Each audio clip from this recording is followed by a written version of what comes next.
Hello YouTube! It is premiere time once again. This is going to be the last premiere of Moonrise. This one is like Moonrise Plus because we have the Shattered Stars stuff, so we have a couple Firestorm cards early.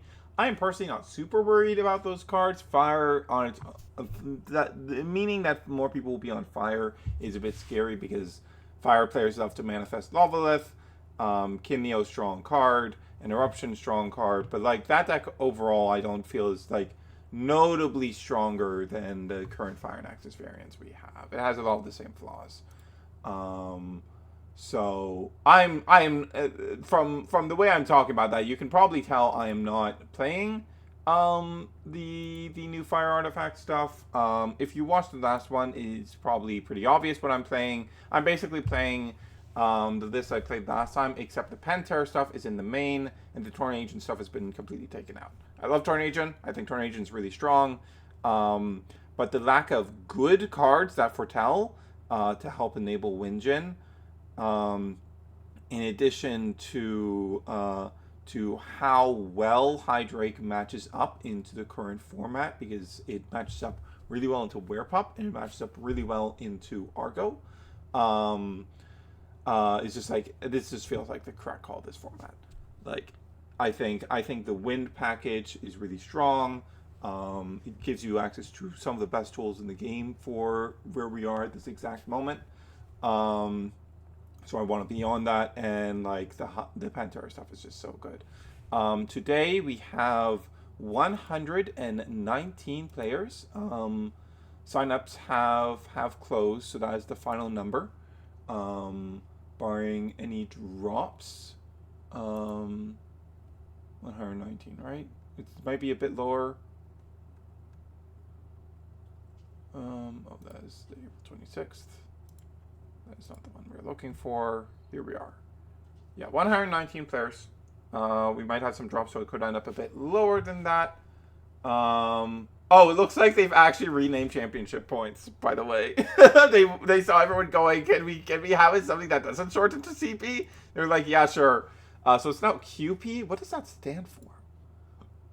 What does that even stand for?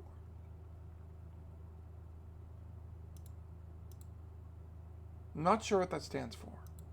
I guess we will find out what that stands for at some point. But it's shortening to QP on the pricing page for the premiere. So that's interesting. Anyways, 119 players. This is the event that they increased the cap for. Unfortunately, we did not. We're like just shy, like 10 more players, and we would have gotten to 8 rounds, which deals with the weird stuff that happens at the top ends of the 7-round bracket. But unfortunately, we did not get there. So this is going to be really tough, like the premiere 2 ago that I topped, where you basically have to go X1 to top. No X2s are going to make top cut. Like, if I put it into the calculator, the averages come out to 0.9 XOs, 6.5 X1s, 19.5 X2s. That math can move around a bit because of the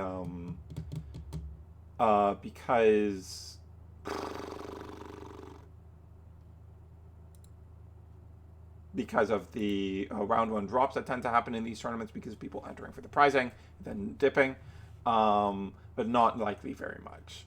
Maybe one X2 makes it in, but that's about it. If you want to top, you really need to go X1 or better, which we did 2 premieres ago. Let's see if we can do it again.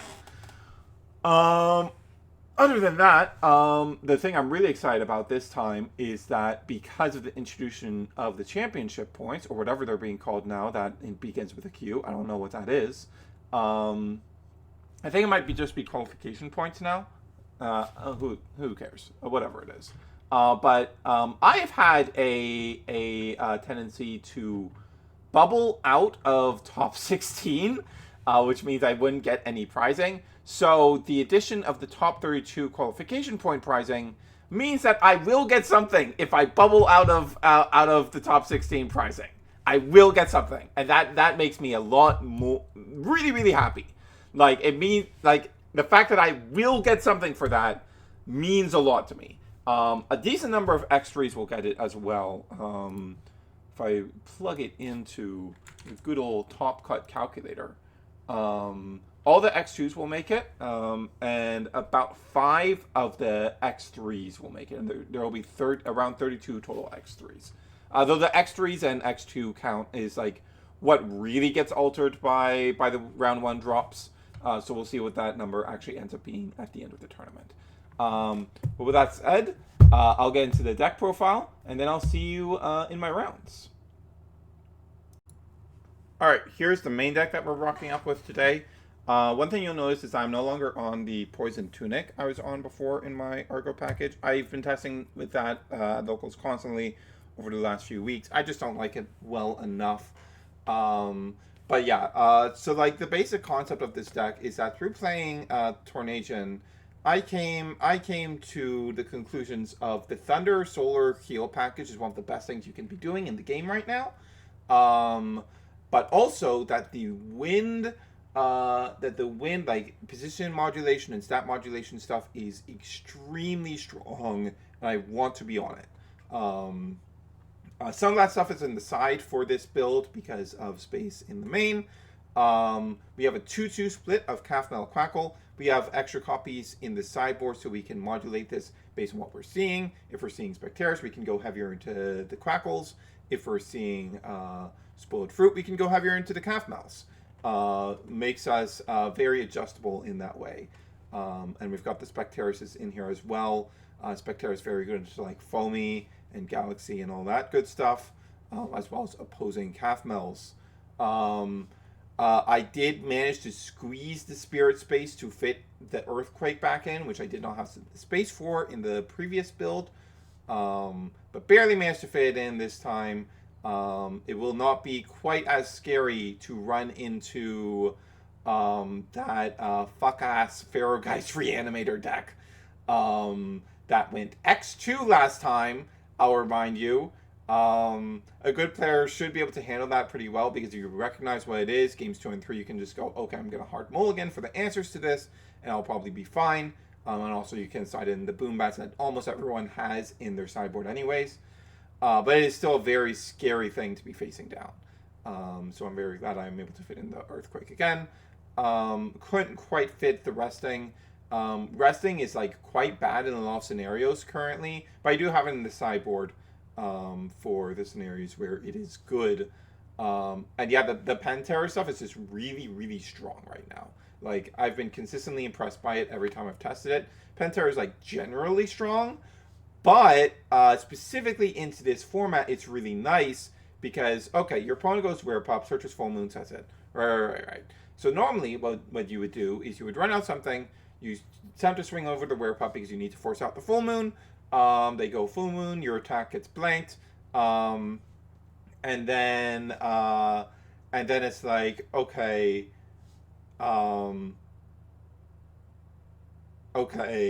I just lose my guy now, and they're going to run out another guy and get in some damage, or that guy can just be like a free value thing, because they don't need to worry about getting over my Elestral, because the Lyca Void is just doing that for free, etc., etc. Really, really strong play. That's why Lyca Void has been consistently strong.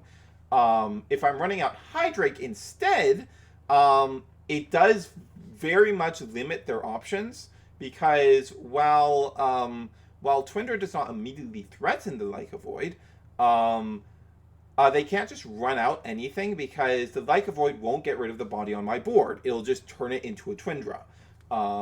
If they have the Specteris to run out, then they're in a better position, but I could have an answer for the Specteris fairly easily, because what I need to be tsunamiing there is not the Lyca Void, but the Specteris. I can also, if my opponent doesn't have the real back row, I can also take the gamble on going, okay, I'm just gonna go Hydrate, crash into your Lyca Void, then Twindra crash into your Lyca Void, and then go into Pent. And it's like, okay, now I have a Pent on the board. Deal with this.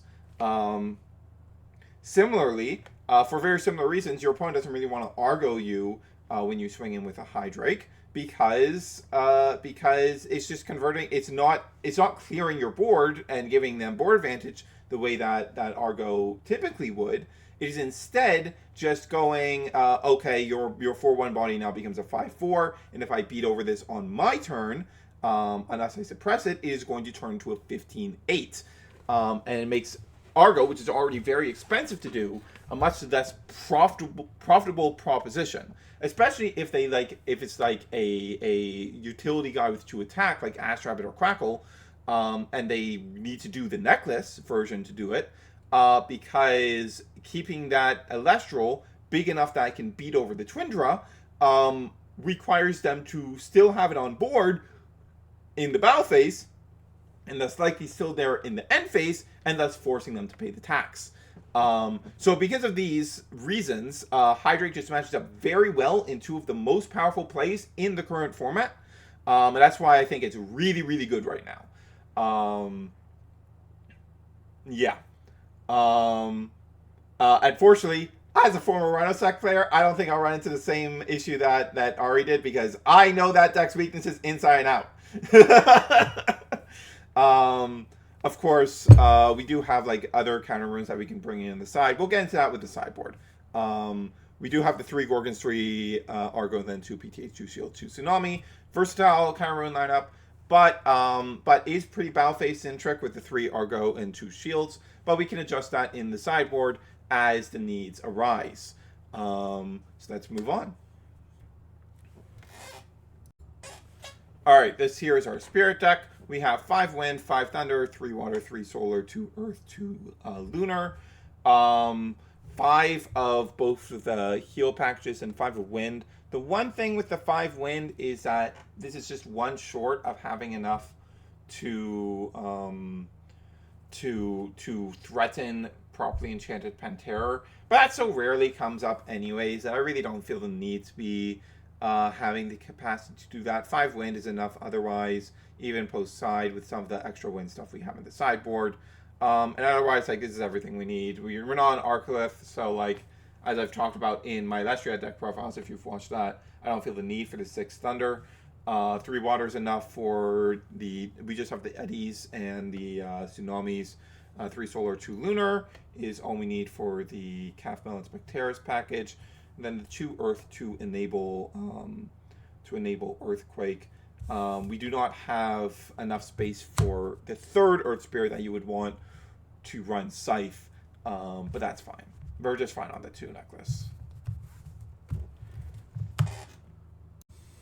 And lastly, we have our sideboard. As is frequently the case, our sideboard is primarily for adjustment. We've got the 3rd copy of each for the healers so that we can adjust based on what counters to the healers we're seeing in our opponent's deck. We have the 3rd Spectaris for matchups where it's really good. 2 copies of Galaxir is really strong into certain matchups, like Fire in particular. I think Galaxir is really, really strong into. Like, any Argo deck that doesn't really have the space for Scythe, Galaxir is super good into, because it completely screws up their Spirit Math. Not their Spirit Math, their Argo Math. We've got 2 Boombat because we don't want to be caught out by big Ascension decks like Listrix or the Pharaohgeist Reanimator deck. I kind of wanted a 3rd, but I didn't really have the space for it. I think the necklace would be what we cut if we wanted a 3rd copy. We have 2 Hurricane. I didn't have this in my last one because of lack of space. And I'm kind of iffy on this because, like, when I've sided Hurricane before, I've almost never brought it in.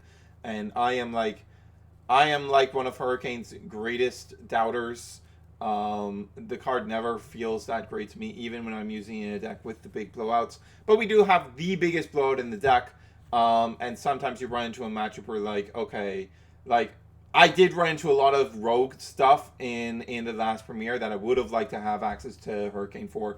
And we're on all 3 of the spirits anyways, so we might as well. We've got the True Cryoblast 1 Flurmine. This will mainly be coming in situations where we don't want Argo in, or we don't want our Hydrate package in. This is really good into a lot of decks. So, like, I don't think I need to explain. Like, it's really good into Lunar, for example. This is a place where it's really, really good into. Then we've got the 3rd PT and the 3rd Shield to modify our kind of rune lineup as is appropriate. Again, when we are taking out Argo, these 2 will likely both be going in, stuff like that. That's all there is to say there. Yeah. Hopefully this goes well for us, and I will see you guys after round one. All right, round one is a wrap. We fought Nikki Town, who was on basically the Hurricane Fives variant, just fives with like the wind package, so the Sorlets and the Galaxiers. I also saw Verituka after the side. Um, that was a pretty clean 2-0 victory. Seemed like a less experienced player because they kept doing Hurricane without like a big push play for to enable. And I was able to just extract a lot of spirits for absolutely free because of that. Penterror was the GOAT, as always. Very important to both games. Yeah, just applies so much pressure. Verituka was very annoying to see, though. I almost lost in game 2 to the Verituka. To double Verituka, it stopped my Hydrake from happening, which was very annoying. And I drew into the Twindra that last turn. Most annoying part is I kept just not drawing guys. I kept having to expensive draw, which was not great. Despite the fact that when I sided out my Argo package and put in this stuff. So I was up at 19 1-drops, and I was still just not seeing guys. Very, very irritating. Not a huge fan of that.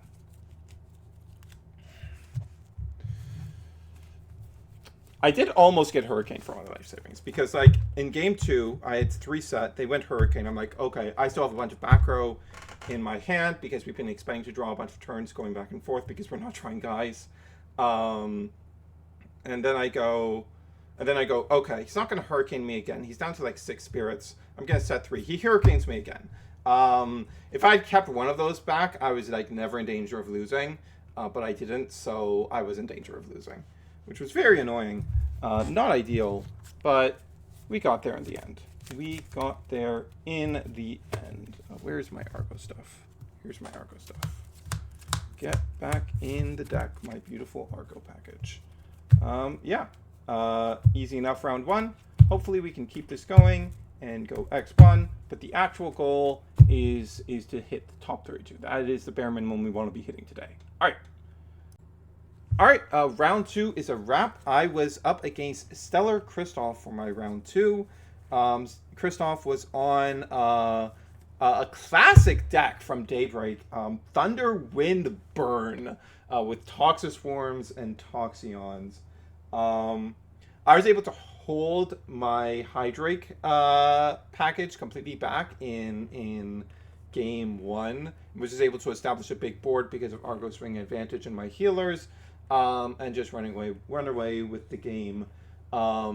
Then game 2, we side out of the Argo package. He said he signed something for the Argo package. I actually don't remember what it was he sided into for the Argo package. I sided out of the Argo package, went up on Cryoblast's PTA shield, and the resting, because all of those burn guys died to Cryoblast. That's a very efficient way of dealing with them. I don't really want to Argo in that matchup because I don't want to be putting myself too low. And then we just deployed the Hydrake because all of those burn guys are 4 attack. So they are perfect prey for Hydrake to just go to town. So we got out the Penterror. It was a hard ascended Penterror because our first Hydrake got bounced by shield. And we didn't have enough wins to properly enchant the Twindra when we deployed the Hydrake a second time. However, we had drawn into the Penterror turn 1. So it was just like, okay, I will just now hard ascend into the Penterror and take the game. That was pretty great. 2-0 again. We have a great start here. Let's keep it going. So we have won round 3. We have not dropped a single game yet. We just went 2-0 against Blizz. Game one was a bit touch and go. Blizz hit the field, ascending over Cedar Store. We didn't really have a good out to it. The only back row we were drawing into was Argo, which is great against Morlith and Asprowl, but isn't so good against Blizz itself. But we drew into, after they'd run out of Snowlit, we drew into a Hydrake. It was like, oh, we win the game now. So we just crash Hydrake, go into Twindra, crash, send Twindra to die against Blizzstrix, take a damage, get out the Penterror, and just beat over the Blizzstrix, and just win decisively from there. And then game two, we just do the big Blizz side. I was taking out my three Ambrosias for that, because it's the same reason Blizz doesn't. Like, the game isn't going to last long enough for Ambro to really matter, and we have other sources of healing. To bring in the 2 Boombats, the PTA, the Shield, and the Hurricanes I also brought in. Because, like, I want to be able to, when I want to go for a Penterror play to clear the Blizzstrix, I want to be able to, or if I want to go for Boombat to clear the Blizzstrix, I want to be able to Hurricane so that I can ensure it goes through. Like, the deck I'm most likely to bring in Hurricane against it has always been Blizz for me. Because I want to be able to force my plays that are clearing their board to go through. And we opened with Boombat, Astrabbit, Earthquake, Eddie Necklace, something like that. And then we Astrabbited into Hydrake. And it was like, oh, we have 4 outs to Blizzstrixes in this hand. We are winning this every time. And we won it very, very decisively. I held the Hydrake for quite a long time, but we were able to avoid Blizz ever actually hitting the board. We're just able to keep him off the Ascensions, keep control of the board. And yeah, like, I didn't want to just deploy the Hydrake willy-nilly, because, like, if there's a Gorgon's Gaze, like, if they smartly Gorgon's Gaze on the Twindra when I attempt to crash in with that, I just lose access to Penterror unless I hard draw into it and can hard ascend into it. So I waited until I could do it in a scenario where, like, okay, going for the Twindra play means that I put him below Rise range, and we're just, like, really out of range of getting to Blizzstrix at all, and we just take it from there. So yeah, we have not dropped a game. That's a really good place to be. Beating Blizz is very nice. Blizz is the second most represented deck today, so, like, I'll probably have to fight it again at some point. And I avenged Ari. It was the same Blizz player who beat Ari in round 1, so, like, fellow Pen player, I avenged you. Best of luck with the rest of your rounds. Alright, that's going to be it for me for now. I'll see you after round 4. Alright, round 4 is a wrap. I fought Spicy Sausage, very known player, very good player, who was on Heal. It was the solar Thunder Heal stuff that you expect nowadays, but it did have some water stuff in it for Eddie. And we just cleaned it. We just cleaned it 2-0. We just cleaned it 2-0. Hydrake gives you like such a big edge. Like, it's this huge power push that you can leverage against other heal decks. It's just really, really fantastic, and they're gonna have a hard time dealing with. And like, you can play Hydrake as a card that is not being used aggressively, but is being used to force your opponent to spend their resources, which is what you really want to be doing against heal. You really want to be putting up things that that the options they have to deal with are limited, so that they have to spend like resources like Earthquake or Laurels that they only have so many of. And Hydrake fulfills a similar role, where it's like, okay, give me your Specteris, give me your Cryoblast, or give me a Gorgons. By the way, I'm not going to be attempting to crash into your guys. I am going to wait for you to come into my Hydrake. So you have to use that Gorgons in a super unprofitable way. Do that, or this Hydrake is going to become something that you're going to have a lot of difficulty dealing with, and it's going to rack up damage really fast. So it's very nice into that matchup. And we have the healing to keep pace with them. And we have like a bunch of ways to clear their Ash Rabbits really, really easily because of Sorlet and Galaxy on the side. Very, very nice. And like especially getting out their Spectres is really, really good because it means your Calf-Mills are safe. Very safe for you to run out Calf-Mills if they have spent their Specteris resources trying to deal with your Hydrake. Also, a play I did in this match is he ran out of Specteris into my Hydrake. I'm like, okay, Argo, like tunnel vision on getting rid of the Hydrake. What are you gonna do? You need to deal with this thing, and there's only so many ways you can do it. You can't go for the safe option of eddying it into defense, so it can't like crack back with an Argo, because that will allow the Hydrake effect to resolve. And you get to, so the option is you go Specteris, and then you get to go, okay, Argo, I eat your Specteris for breakfast, and I still have my body on the board. My God. Just, really good. We still have not dropped a single game. I don't know if I said that already, but we are 8-0 for games, and we are going into round 5 4-0. This is the position I was in 2 premieres ago, the one that I made top 8. I went to round 5, fought Shuret, and got washed, and then beat the remaining 2 Swiss rounds.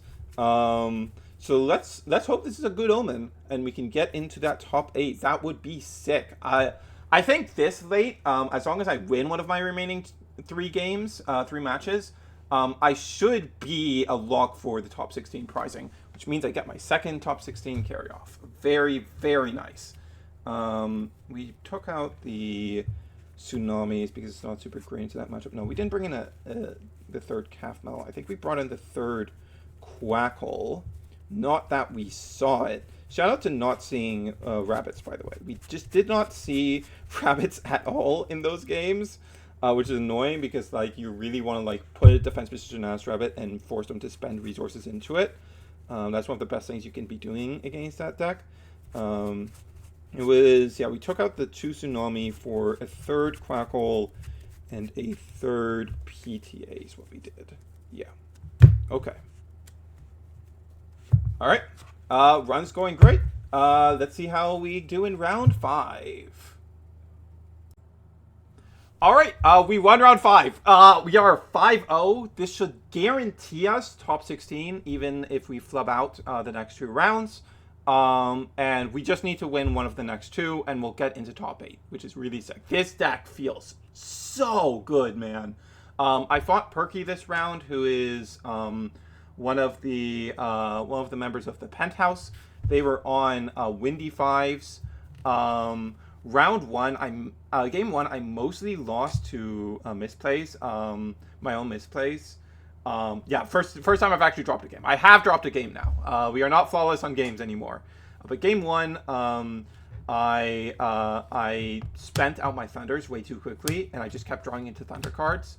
I probably would have been completely fine if I had spent out all my Thunders, but I had, so I was cooked. And I just, like half my hand I just couldn't use because I needed Thunder Spirits. And then games 2 and 3, as I tend to do against Windy 5s, because Galaxy and Sorlet are so annoying for Argo, I take out the Argo package, I put in some more Counter Runes, I put in Cryoblasts, and I put in a third of one of my healers, typically Calf-Mill, because they side in to Spoiled Fruit. I want more of the healer that doesn't lose to Spoiled Fruit. And we just rinse games 2 and 3. Penterror, we end up in scenarios where we're able to go for a profitable Penterror, and Penterror just carries the rest of the game, with the healers keeping us up high enough that we're not really in any danger. This deck is incredible. Like, all my theory on this deck feels like it was correct. But I also haven't found any of the Lunar decks. I also have completely dodged fire, despite being the most represented deck in the tournament. I'm not sure there's even any fires left in the XOs. Like, the XOs I'm seeing left right now are Astronite, Trish, and Prime. Trish might be on Lunar Fire. Astronite I know is on Blizz. No clue what Prime is on. But we'll find out. We'll be back after round 6. All right, just finished round 6. We finally fought against the most represented deck in the tournament, Fire. Clean 2-0. We are now 6-0, guaranteed top cut. There's no way we don't get top cut now, which is... I've never had a run this good. This is the best run I've ever had. This deck feels crazy, man. And yeah, like, it feels really good into fire. Like, Hydrate just does well into Argo stuff. And, like, that deck spends a lot. And we're a heal deck. We heal more than them.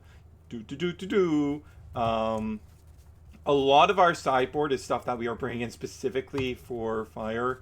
Because we've just got Stop Kinleo from going off. That's just what we've got to be doing. Yeah. We brought in a lot of stuff this round, though. We brought in the Cryoblast. We took out the Argos. This is the main matchup that I go into Galaxair for. I would also consider it for Lunar. Basically, I really want Galaxair for specifically any matchup that is on Argo, but doesn't really play Scythe, or like going for Scythe isn't super ideal for them, because that's where Galaxair performs the best. It also performs really nice into Fire because Fire plays multiple 5 defense bodies, and so having an increased number of ways to deal with those feels really, really good into the matchup. I believe it was the 3rd PTA that went in and the 3rd shield. Yeah, guaranteed top 8.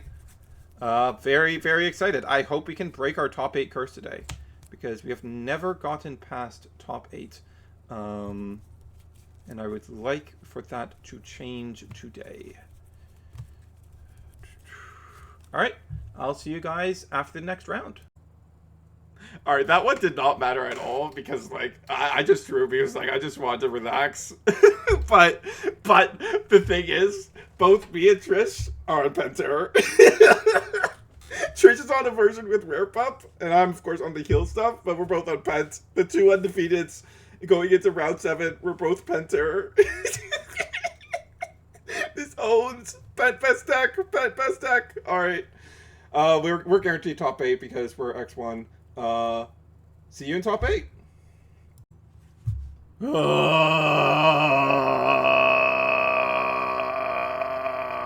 Hey, so you know what kind of deck I really hate? Any kind of deck that wins the game without, like, engaging with the game, without interacting with your opponent, without, like, attempting any sort of traditional win con. So what I did not know going into that matchup against Full Dusk is that the Lunar Phase that returns a Lunar Phase from your Underworld to your deck to add a Voldusk, you can just if you have a Voldusk on your field, you can just go, okay, I'll return another copy of this to my deck when there's no cards in my deck. Fail to find and heal 1 off Voldusk. You can just infinitely loop. So you can just dirtle on 5 defenders forever and win my deck out.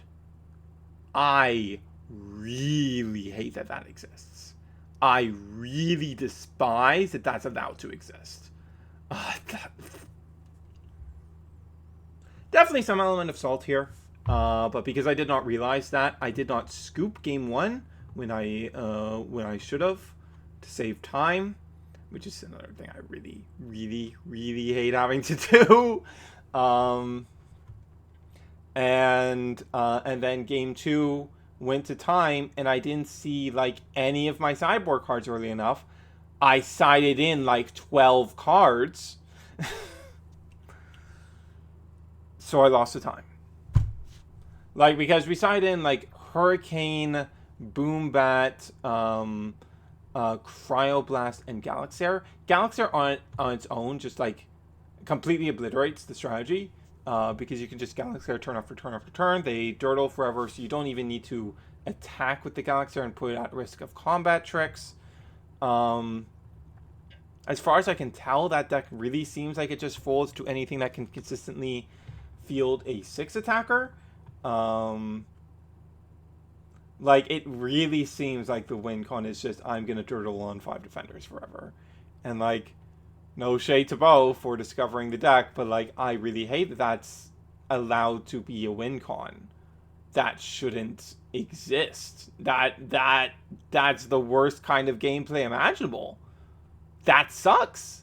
And it's a thing of, like, oh, cool. If I'm not playing specifically a deck that has the exact tools needed so that I can clear 6 Voldusks through all of their infinite back row from drawing a billion cards, I just lose the game, and there's no amount of good play that can fix that. And that sucks. That really sucks. I'm really salty about this. I've got to be so real. I'm really salty about losing like that. Like, there wasn't a game there. My opponent just dirtled on 5 defenders for 5 billion years and didn't engage with the game. Like,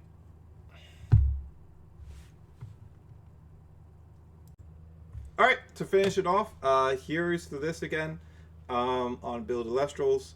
I was very happy with this list. There's maybe a couple adjustments I might make to the sideboard, like maybe take out the third Spectares because like it never came up. Maybe turn some of the healers into other guys. Definitely wouldn't take out the Galaxy. It didn't come in often, but like given what I lost to in top 8, and that would have been like the saving grace against that. Yeah, no, that would never be coming out. Yeah, I'm pretty satisfied with my run, and frankly, I think I had a pretty good matchup into like literally everything that wasn't exactly that Voldusk deck. And honestly, I think post side I should beat that deck 9 times out of 10. I just lost to time because I didn't know that there was a literal infinite never deck out loop. I didn't know that existed. I didn't realize that existed, and it's like I genuinely don't see how that deck like without that loop feels like the thing that makes the deck viable at all. And that sucks. I really hate that deck exists. Hats off to Bo for discovering the deck, but that really should not exist. You should have to engage with your opponent in gameplay to win the card game. Like, this is exactly why towers suck. You should have to interact with your opponent. It is a card game where you're supposed to be playing with another player. If you are just dirtling for the entire game, that sucks. Yeah. This deck felt really good though. Penterror, Heal Pent was crazy. It was crazy. Other than that, on the Voldusk thing though, I don't think it'll be an issue into Firestorm because like there's so much incredibly powerful stuff in Firestorm. However, I do think the existence of that loop creates a weird thing where if you for future support for Lunar Phase, because like now you have to consider with every bit of Lunar Phase support that you are giving support, you're strengthening a deck with the most unfun win con in the universe. Like, that's very clearly not how that deck was intended to win, right? It was intended to win by going, ooh, big Volt Tempest, bounce your whole field, I get a big payoff and get in for big damage, right? And given how the matches on stream went, that's how I assumed it went. But that's not the deck I fought. The deck I fought was just stalling out the game. Just dirtling forever and going, you will deck out before I do because I literally cannot deck out and I have access to at least 6 of these Voldusks. And the only thing I care about is protecting these Voldusks. I don't know. That kind of deck really should not exist. But again, I don't really think it'll be an issue going into Firestorm, because there's a lot of stuff that just washes that. Like Refuse gets over that like nobody's business. Majesty just completely turns off everything in the deck. There's a lot of easy to get out 6 attackers in Firestorm in general, and that's the sort of thing that just completely fleeces that deck, because most of its defensive measures are like don't work if it's a 6 attacker. Like you can do the flip to attack and buff up with the combat trick, but that's only gonna work out that way relatively late in the game, and if those decks are getting out those bodies fast enough, that doesn't really matter. That you can do that. So yeah, I don't foresee that deck being a problem, but now that I'm aware it exists, I'm like, this is a problem for any future Lunar Phase support. This is a genuine issue. And it could be resolved by just it's so easy to resolve. Any card with that sort of text just can't be allowed to return other cards that can do that sort of thing. So like you would change the one that exists so that I can only return other ones. And then the infinite loop is gone and it has to actually engage in the game, and it's not allowed to just durdle forever. But yeah, that's it. That's the video. We got top 8 with Heal Penterror. It was great. We just didn't know an infinite never deck out loop existed. So what are you gonna do?